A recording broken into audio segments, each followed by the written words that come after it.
گیا تھا, تورات کو پکڑ لیا, حضرت ہارون کو چھوڑ دیا, نہ نہیں ہمیں یہی کافی ہے, اور تورات پڑھنے لگے. ہوا کیا؟ کچھ بت پرست ہو گئے, کچھ پلٹ گئے شرک کی طرف, کچھ تورات میں نئی نئی تعویلیں کرنے لگے. جب جناب موسیٰ پلٹے, یادیے گا, جب جناب موسیٰ پلٹے تو دیکھا سب نے ہارون کو چھوڑا ہوا ہے, تورات ہاتھوں میں ہے اور سامری کے پیچھے لگے ہوئے ہیں. تو حضرت موسیٰ نے قوم سے پہلے بات نہیں کی, پہلے اس بوڑھے کی داڑھی سے پکڑا. وَآخَذَ بِاللَّحْيَةٍ, سمجھیے گا اس بات کو, آخذ بِاللَّحْيَةٍ, داڑھی سے پکڑا. تو معلوم ہوا ہر داڑھی معزز نہیں ہوتی, سمجھیے خدا کے لیے, ہر داڑھی معزز نہیں ہے. پکڑا, فرمایا تو خود بھی گمراہ ہوا, انہیں بھی گمراہ کر دیا, شرم نہیں آئی؟ کیسے؟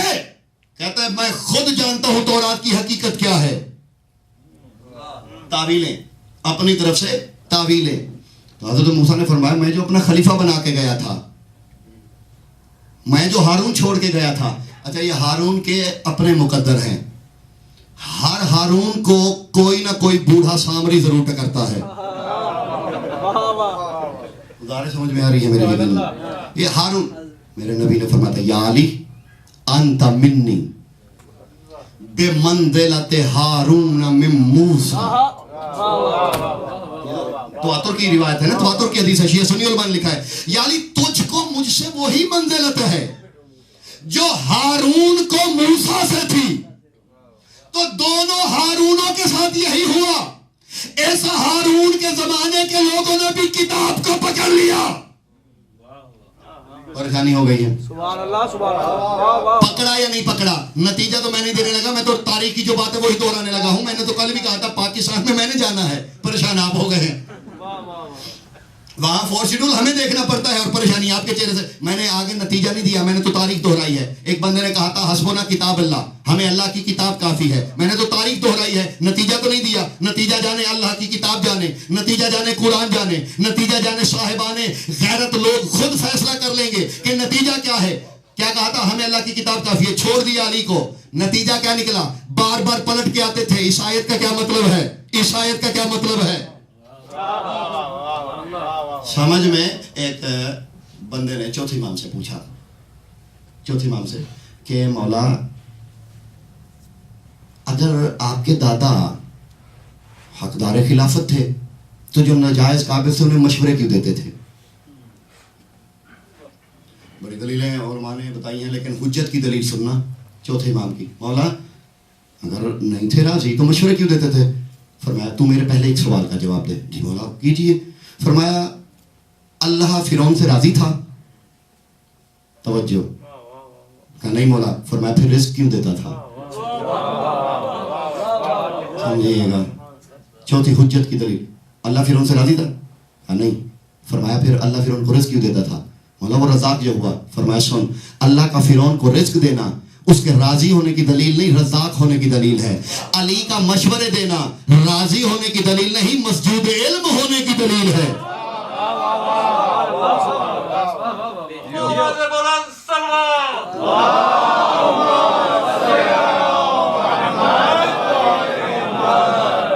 عزیزوں بس میں سمیٹنے کی جانب بڑھا, زحمتیں آپ کی بڑی جلدی تمام کرنے لگا ہوں.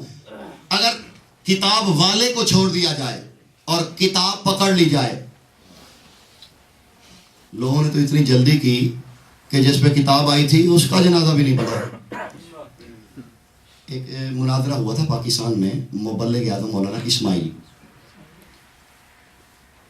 اللہ یار توسوی صاحب تھے بکھر کے, بہت بڑے مناظر تھے اہل سنت کے, ان کے ساتھ ایک ہفتہ مناظرہ جاری رہا. ایک ہفتے کے بعد ایک بات پہ مولانا اسماعیل نے مناظرہ فتح کر لیا تھا, ایک بات. پھر سنیے, جو ہفتہ جاری رہا مولانا اسماعیل نے, اللہ درجات بلند کرے ان کے, ایک بات میں مولانا اسماعیل نے مناظرہ فتح کر لیا, ماحول بدل گیا. مناظرہ ہو رہا تھا کہ سرکار کے جنازے میں کون کون شریک ہوا اور کون کون نہ ہوا. دلیلیں دونوں طرف سے ہفتہ جاری رہی, قبلہ ایک ہفتہ دلیلیں جاری رہیں, دونوں طرفین سے باتیں ہوتی رہی, مناظرہ ہوتا رہا, فلاں ہوا شریک فلاں نہیں ہوا, فلاں ہوا فلاں شریک نہیں ہوا. توسوی جو تھا غضنفر توسوی صاحب نہیں، وہ توسوی غلط فہمی نہ ذہن میں آ جائے. اللہ یار توسوی جو تھا میاں والی والا، وہ کھڑا ہوا، اس نے کہا مولوی اسماعیل، اس نے اپنی طرف سے ایک چلاکی دکھائی. اس نے کہا مولوی اسماعیل 7 دن سے ایسے شور مچائے جا رہے ہو، جنازہ میں کون تھا کون نہیں تھا، کون تھا کون نہیں تھا. ہمارے عقیدے میں نبی زندہ ہوتا ہے اور زندہ کا جنازہ نہیں ہوتا. بہت بڑی اس نے چھلانگ لگی. اس نے کہا کیونکہ ہمارے عقیدے میں نبی زندہ ہے، مرا نہیں ہے، تو جو زندہ ہو اس کا جنازہ. ایک جملے پہ مولوی اسماعیل نے، اور اس جملے کا ثواب بھی انہیں اور آپ سب نے بھی انہیں کو احسان کرنا ہے ثواب، ایک جملے میں مولوی اسماعیل نے مناظرہ فتح کر لیا. انہوں نے کہا پکے رہنا اس بات پہ کہ محمد مرے نہیں زندہ ہے. اس نے کہا ہاں مرے نہیں زندہ ہے. تو اس نے کہا پھر جنازہ، اس نے کہا زندوں کا جنازہ تو نہیں ہوتا، اس لیے بزرگوں نے نہیں پڑھا. تو فرمایا پھر اگر زندہ کا جنازہ نہیں ہوتا تو زندہ کا خلیفہ بھی نہیں ہوتا. جتنی بڑی بات میں نے کی ہے اکثریت کے میرے خیال میں یا بات سمجھ میں نہیں ہے یا نظر انداز کر دیا گیا ہے. فرمایا اگر زندہ کا جنازہ نہیں ہوتا تو زندہ کا خلیفہ بھی نہیں ہوتا، ورنہ جس نے جنازہ پڑھایا وہی خلیفہ. چھوڑا گیا، اپنی مرضی سے مشورے ہوتے رہے اور پھر جمہوریت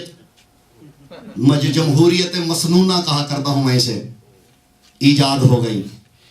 حالانکہ نص کے مقابلے میں جمہوریت کی کوئی قدر نہیں، ورنہ فرعون کے ساتھ زیادہ تھے، موسیٰ کے ساتھ تھوڑے تھے. جمہوریت بھی صاحبان عقل سے ہوتی ہے، اور یہی پتہ نہ کھانا یہاں سے ہے یا یہاں سے، اس سے جمہوریت نہیں ہوتی. عزیزو بس میں سمیٹنے کی جانے بڑھوں، بالکل وقت بھی تمام ہو رہا ہے. ایک مسل کلمہ خبیثہ کی جلدی سن لیں. کالمتن خبیثتن کا شجرتن خبیثتن، اس میں باقاعدہ بعد میں گفتگو کروں گا. نے کہا جو کلمہ خبیثہ ہے نا، اس کی مسل شجرہ خبیثہ سی ہے. کیوں؟ نجتست من فوق الارض ما لہا قرار. یہ تو ایسے ہی ہے جیسے زمین کے اوپر سے اکھاڑ کے پھینک دیا جائے اور اس کی کوئی بنیاد ہی نہ ہو. زمین کے اوپر سے اکھاڑ دیا جائے، بنیاد ہی کوئی نہ ہو. ایک مثل جنگ احد میں دیکھی گئی شجرہ خبیثہ کی، کیونکہ اس کی بنیاد نہیں ہوتی. اب جانتے ہیں کہ کیسے احباب نبی اکرم کو چھوڑ کے، کیونکہ نجتست من فوق الارض ما لہا قرار، یہ تو زمین کے اوپر اس کی جڑ ہوتی ہے. کبھی بھی تھوڑی سی ہوا چلی یہ گر پڑا، آندھی چلی بنیاد ہی ختم ہو گئی. جب سب بھاگ گئے علی مولا رہ گئے. میرے مولا نے نبی کو اپنے ہاتھوں پہ بلند کیا. جب لوگ بھاگ رہے تھے میدان چھوڑ کے، علی مولا واپس میدان کی طرف بھاگ رہے تھے، واپس آ رہے تھے. انہوں نے کہا یا علی، ہم میدان چھوڑ کے بھاگ رہے ہیں، ہم میدان چھوڑ کے جا رہے ہیں اور آپ میدان کی جانب جا رہے ہیں. اس کی وجہ کیا ہے؟ آپ نے سنا نہیں کہ قد قتل محمد قد مات محمد؟ سنا نہیں کہ محمد مر گیا ہے؟ یہ جلال الدین سیوطی نے اسے لکھا، ابن عساکر دمشقی نے تاریخ دمشق میں اسے لکھا، اور بہت سے مورخین نے اسے لکھا. یہی لفظ جو میں نقل کرنے لگا ہوں، قد قتل محمد یا قد مات محمد، کہ آپ نے سنا نہیں محمد تو مر گئے. یہ علی اب ہمارے میدان میں رکنے کا مقصد کیا ہے؟ فرمایا ماتا صوت الشیطان، تجھے نہیں پتا یہ ابلیس کی آواز ہے. نتیجہ سنیے گا، ہذا صوت الشیطان، یہ ابلیس کی آواز ہے. یہ تو میدان جنگ میں علی مولا نے بتا دیا کہ اگر کہیں سے آواز ہے نا محمد مر گئے، سمجھ جانا ابلیس کی آواز آ رہی ہے.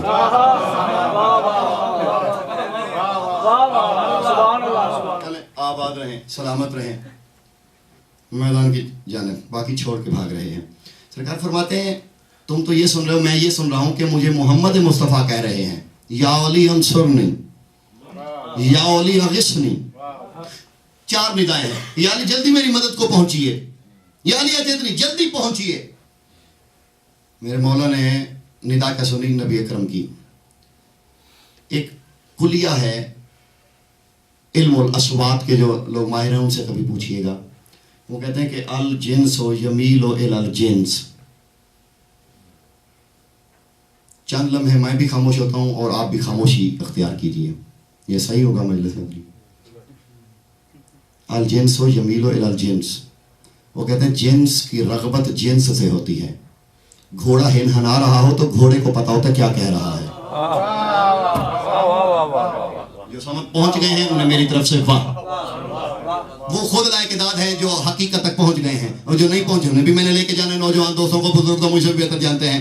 وہ کہتے ہیں کیونکہ جنس کی حقیقت جنس کے ساتھ ہوتی ہے, اس کی طبیعت ایک جیسی ہوتی ہے. گدھے کی آواز گدھا سمجھتا ہے, گھوڑے کی آواز گھوڑے کو پتا ہوتا ہے, انسان کی آواز کا انسان کو پتا ہوتا ہے, طوطے کی آواز کا طوطے کو پتا ہوتا ہے. جو جنس وہ جنس رغبت رکھتی ہے. جب ندا آ رہی تھی نا, سارے سن رہے تھے ابلیس کی آواز, علی سن رہے تھے محمد مصطفیٰ کی آواز.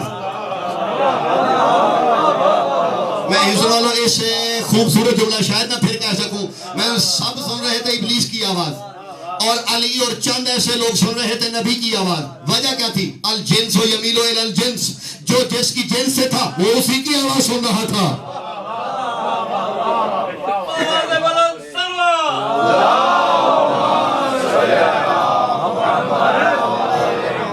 پلٹے لگے کن باتوں پہ اٹھایا. میرے نبی نے کہا یار علی سب جو بھاگ گئے آپ ہی بھاگ جاتے. فرمایا آپ فرباد ایمان, ایمان لانے کے بعد پھر کافر ہو جاتا. بات تو کہہ گئے ہیں. فرمایا میں ایمان لانے کے بعد پھر کافر ہو جاتا, میں ایمان لاتا پھر کافر ہو جاتا. جو محمد کو چھوڑ کے بھاگے جس حالت میں بھی, جو بھی چھوڑ کے بھاگے وہ ایمان کے بعد پھر کافر ہو جاتا ہے. اور یہاں خدا کے لیے جاگیے گا, یہاں ایک صحابی نے سوال کیا, یا علی کیا وجہ ہے کہ آپ کو اتنی محبت ہے محمد مصطفیٰ سے؟ اتنی محبت کی وجہ کیا ہے؟ جاگنا خدا کے لیے. ایک جملہ یہاں بھی تقریباً 12-14 سطروں کا ایک جواب ہے. ایک جملہ سماعت فرمائیے. میرے مولا فرماتے ہیں تو نہیں جانتا, نحنو من شجرۃ العہد, خدا کے لیے جاگنا, نحن من شجرۃ العہد وکیف اترکہ لان ان الشجر واغصانها واوراقها واصلها وفروعها ينبت بالاصل وبالنبات وکیف اترک محمد المصطفى وکیف يفرق بیني وبین محمد المصطفى لان نحن من شجرۃ الواحد نحن من شجرۃ الطیبۃ وکیف ينصر البعض عدوانا لان انهم شجرۃ الخبیثۃ. علی فرماتے میں محمد سے جدا کیسے ہو سکتا ہوں؟ ہم دونوں ایک طیب شجرے کی ایک ایک شاخ ہے, اور جو بھاگے ہیں وہ روک نہیں سکتے, اس لیے کہ خبیث شجرے طیب شجرے کے ساتھ کبھی نہیں روکیں گے.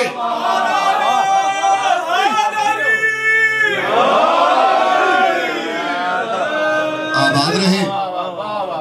میرے خیال میں مسل بھاری ہو گئی ہے, کل مسل ختم, مسل سے آگے بڑھیں گے. اتنا تو 2 دنوں کی تمہید کے بعد, کیونکہ کل پھر میں نے ظاہر اہم گفتگو کرنی ہے, اتنا تو سمجھ میں آ گیا کہ مسل ذات کے لیے ہے, مثل اللہ آپ کا بھلا کرے. ایک جلدی نتیجہ دے دو کہ میں نے کل مسل پہ گفتگو ہی نہیں کرنی, کیونکہ آج میں چہرے پریشان دیکھ رہا ہوں. نتیجہ دینے لگا ہوں تاکہ کل میں آگے بڑھ جاؤں. اتنی جو میں نے آیتیں پڑھی ہیں مسل ذات کے لیے, مثل صحیح, اللہ آپ کا بھلا کرے. اب آیت کا ترجمہ کیجئے. عالم تارا کیفا ضرب اللہ مثلا کلمۃ طیبۃ کشجرۃ طیبۃ. ابھی بہت چیزیں رہتی ہیں. ابھی ہم نے کلمے پہ گفتگو کرنی ہے, ابھی ہم نے شجرہ طیبہ پہ گفتگو کرنی ہے, ابھی ہم نے اصل پہ گفتگو کرنی ہے, ابھی ہم نے فر پہ گفتگو کرنی ہے, اور اس کی حقیقت سمائیہ پہ گفتگو کرنی ہے, پھر اصل کی حقیقت اصلیہ پہ گفتگو کرنی ہے, پھر ابھی آگے اس کے علاوہ بھی بہت سے اضرار ہیں. علم تارا پہ بھی ابھی گفتگو نہیں ہوئی, وہ بھی ہم نے کرنی ہے. مثل ذات کے لیے, مثل صفات کے لیے. علم تارا کیفا ضرب اللہ مثلا کلمۃ طیبۃ. جو سویا ہوا تھا پوری مجلس میں نا, ایک لمحے کے لیے صرف وہ بھی آنکھ کھول لے, اور چاروں آنکھیں, یہ ادھر والی بھی اندر والی ساری سماعت کے بیدار. حبیب آپ نے دیکھا نہیں, کلمہ طیبہ کی مثل شجرہ طیبہ جیسی ہے. مثل ہے صفتوں کے لیے. اگر ہے مثل ذات کے لیے تو اس کا مطلب بنے گا جو ذات کلمہ طیبہ کی ہے وہی ذات شجرہ طیبہ کی ہے. سمجھیے. اور اگر ہے صفات کے لیے تو اس کا مطلب بنے گا کلمۃ طیبۃ کا شجرۃ طیبۃ. جو صفتیں کلمہ طیبہ میں ہیں وہی صفتیں شجرہ طیبہ میں ہوں گی. اسے سمجھ لیجئے تاکہ کل میں اگلے منزل کی طرف بڑھوں. دیکھیے مثل صفتوں کے لیے ہے, کلمۃ طیبۃ کا شجرۃ طیبۃ. طیب کلمہ طیب شجرے جیسا ہے, تو جو صفتیں کلمہ طیبہ میں ہوں گی وہی صفتیں شجرہ طیبہ میں ہوں گی. پھر سن لیں, جو صفتیں کلمہ طیبہ میں ہوں گی وہی صفتیں شجرہ طیبہ میں ہوں گی. کلمہ طیبہ کیا ہے؟ لا الہ الا اللہ محمد رسول اللہ صلوات اللہ علیہ. یہ ہے کلمہ طیبہ لا الہ الا اللہ محمد رسول اللہ. اللہ کہتا ہے یہ جو لا الہ الا اللہ محمد رسول اللہ ہے نا، یہ شجرہ طیبہ جیسا ہے. میرے گھر میں مجھے پھر محنت یہی سمجھوں گا کہ میری محنت رائگاں جا رہی ہے. کلمہ طیبہ یہی ہے نا. اللہ کہتا ہے یہ جو کلمہ طیبہ نا لا الہ الا اللہ، یہ شجرہ طیبہ جیسا ہے. مثل ہے اس کی، مثل نہیں. یہ کلمہ طیب شجرے کی مثل ہے، یعنی جو صفت طیب کلمہ طیبہ میں وہی صفتیں ہوں گی شجرہ طیبہ میں. نتیجہ آج لے لیجئے تاکہ کل میں پھر اس کی طرف واپس نہ پلٹوں. جو صفتیں کلمہ طیبہ میں وہی صفتیں شجرہ طیبہ میں. کلمہ طیبہ کا کمال یہ ہے اگر کافر پڑھ لے مسلمان ہو جائے. سمجھیے خدا کے لیے صحیح. کلمہ طیبہ میں جو صفتیں ہوں گی وہی ہے شجرہ طیبہ میں، کیونکہ مثل ہے. اللہ کہتے ہیں مثل کلمۃ طیبۃ کشجرۃ طیبۃ. کلمہ طیبہ کی مثل شجرہ طیبہ کی سی ہے. تو جو کلمہ پڑھے صاحب ایمان ہو جائے. اگر شجرہ طیبہ ہے کھجور تو اس کا مطلب ہے جو کھجور کھا لے وہ بھی مومن ہو جائے. میں نے کچھ عرض کیا ہے کم از کم اگر نوجوانوں کی سمجھ میں نہیں بھی آیا تو بزرگ ہوا کرے. اگر یہ دونوں ایک ہے، مثل ہے، اور بقول جلال الدین سیوطی کے شجرہ طیبہ ہے کھجور، تو جو کلمہ پڑھے وہ بھی مسلم. تمہارے سمجھ میں آ رہے صفتیں جو ایک ہے.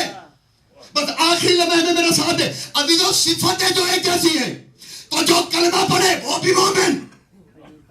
جو کھجور کھا لے سبحان اللہ. اگر کھجوروں سے اسلام آتا ابو جہل مسلمان ہو گیا ہوتا. سمجھیے کھجوروں سے اسلام کا کوئی تعلق نہیں. کھجوروں نے کئی بڑے بڑے دعوے داروں کو بے ایمان ثابت کر دیا. میں نے کچھ کہا ہے اگر بات پڑھنے پڑی ہے جس کی تاریخ پہ نظر ہے. صفتیں جو ایک جیسی ہیں، جو کلمے کی صفتیں وہی شجرے کی صفتیں. کلمہ بھی بات کرے شجرہ بھی بات کرے تو جو کلمہ پڑھے وہ بھی مسلمان. اگر شجرہ طیبہ کھجور ہے تو جو کھجور کھا لے وہ بھی مسلمان. تو پھر زہرا کا باغ کھانے والے تو بڑے مسلمان ہو گئے. کھجوریں شجرہ طیبہ سمجھو. شجرہ طیبہ یہی محمد رسول اللہ ہے. جو لا الہ الا اللہ کے بعد یہ پڑھے گا وہ صاحب ایمان ہوگا. جو صفتیں اس ادھر وہی صفتیں ادھر. جو ان کا دامن پکڑ لے وہ بھی پاکیزہ ہو جائے، وہ بھی مشرف با ایمان ہو جائے. اور اگر بلا ریب مان لے تو پھر وقت کا سلمان ہو جائے. بیان تمام ہوا میرا. اور یہ جو زحمت میں نے دی ہے نا مسل کی، پریشانی آج ختم کر دیجیے کہ کل میں نے مسل پہ گفتگو نہیں کرنی، آگے بڑھیں گے. کلمۃ طیبۃ کشجرۃ طیبۃ مسل ہو گئی. کل کلمہ طیبہ پہ گفتگو ہوگی اور اتنی اہم گفتگو ہے کہ کوشش کیجیے گا اسے مس نہ کیا جائے. میں بتاؤں گا کلمہ طیبہ کی حقیقت کیا ہے. بیان عزیزو تمام ہوا. یہ کو تو والی کربلا نے فرمایا تھا، فرمایا تھا مثلی لا یبایع مثلا. مثلی لا یبایع مثلا نہیں کہا، مثلی لا یبایع مثلا. جو میری مثل ہوگا، جو میری ذات میں سے ہوگا، جو میرا ہم ذات ہوگا، وہ تیرے ہم ذات کی کبھی بیعت نہیں کرے گا. یہی ولید کو کہا تھا نا، انکار کر دیا بھرے دربار میں کہ میرے بابا علی نے کسی کی بیعت نہیں کی تھی کیونکہ وہ میری ذات والے تھے. مثلی لا یبایع مثلا. جو ہماری ذات والا ہوتا ہے وہ تمہاری ذات والوں کی کبھی بھی بیعت نہیں